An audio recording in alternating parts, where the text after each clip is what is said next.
Kör vi. Kör då.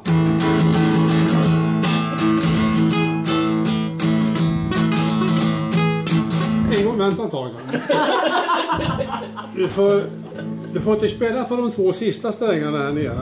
Nej, ska jag bara spela det då? Men inte så mycket här. Vad ska jag vara då? Han får vara lite smidig här. Ja, kör igen.